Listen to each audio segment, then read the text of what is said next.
This is Real News Media TV, coverage you can trust. Please like, share, subscribe, and hit the notification bell. Select all for daily news updates.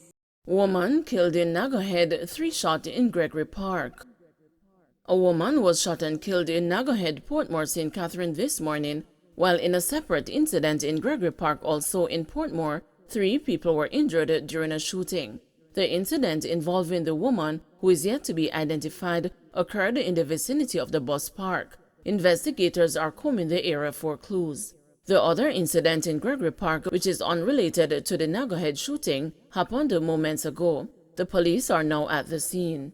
Senior Superintendent of Police Christopher Phillips has confirmed both incidents. SSP Phillips, who heads the St. Catherine South Division, believes the death of the woman is linked to an ongoing feud in Innaga Head. We are following both stories and will provide more details. Residents of Victoriatown protest a mob killing of community member.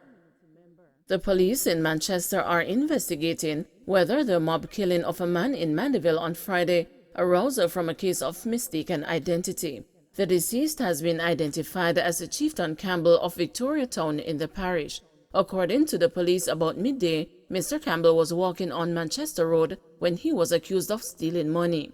Arising from that, he was set upon and beaten. The police intervened and took Mr. Campbell to hospital for treatment. He died sometime after 5 o'clock. Residents of Victoriatown in South Manchester blocked the roads leading to the town square Saturday morning to protest Mr. Campbell's killing. The residents claimed Mr. Campbell was conducting business when he was robbed. They said the real thieves caused the mob to attack the man they described as a community icon. Peter Gay Campbell, a local political activist, described Mr. Campbell as a nation builder who was vital to his community, serving as a member of the school board among other public contributions. "This is a moral atrocity," she exclaimed, adding that Mr. Campbell was respected by the entire community. She is calling for a full investigation into the circumstances surrounding his death. He served as member of the school board and many other boards in the community. He is indeed a nation builder, and I can just imagine how he felt when he was being slaughtered yesterday, because this is of course a moral atrocity and is really bad and painful this morning. The entire community has lost someone who we look up to, and I call on the powers that be to do a full investigation into this matter. JTA head again blasts the government over low wages. President of the Jamaica Teachers Association, Winston Smith, is again warning that the government's failure to pump much needed resources into the country's educational system will have dire consequences in the long run. Smith likened the issue to the neglect of the West Indies cricket team over the years, which has resulted in it being regularly trounced by other teams.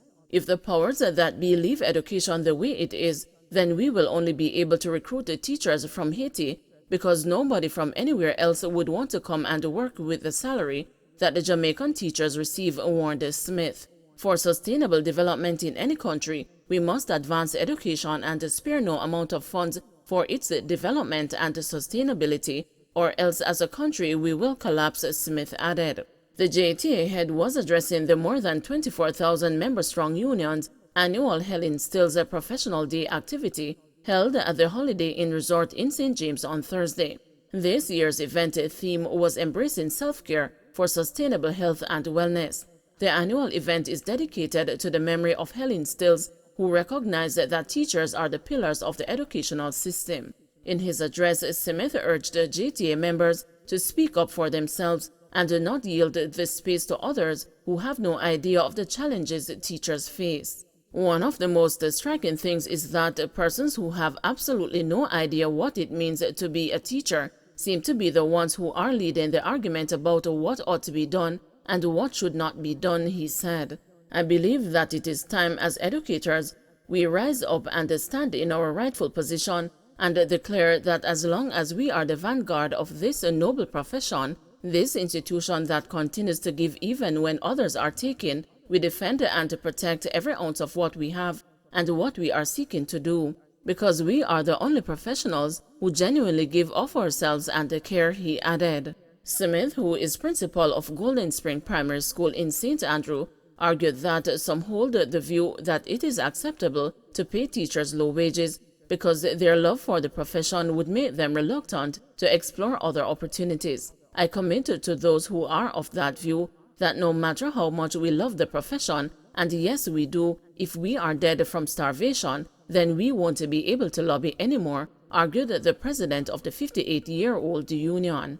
We must say therefore, colleagues, to those who are in charge that if we want our children to see our teachers as role models and their parents worthy of emulation, we must not only speak of the glorification of the cost of education, but we must position our educators so that when we traverse the length and breadth of Jamaica, we are seen as someone worthy of following, he said. In February, approximately 68% of the JTA's membership voted to accept the government's 4% wage offer. As part of the deal, teachers will receive a book and a software allowance of $40,000 per year.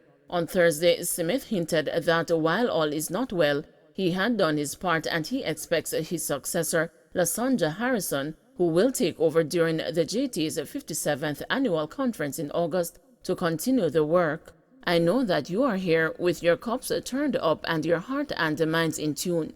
So there are other things that I want to say, but I am going to save them until I have announced to the cabin crew that it is time to disembark. But I want to put my team on notice that, like any good captain, when you are near the runway, you make sure that you have announced to your captain crew over the island to ensure that your passengers are secured, because we are about to make our final descent. I must descend, and therefore you will see her in more operations, said Smith. Harrison, the principal of St. Faith's Primary School in St. Catherine, recently told the news that when she takes over the helm of the JTA, she intends to partner with the private and the public sectors to improve the island's education system.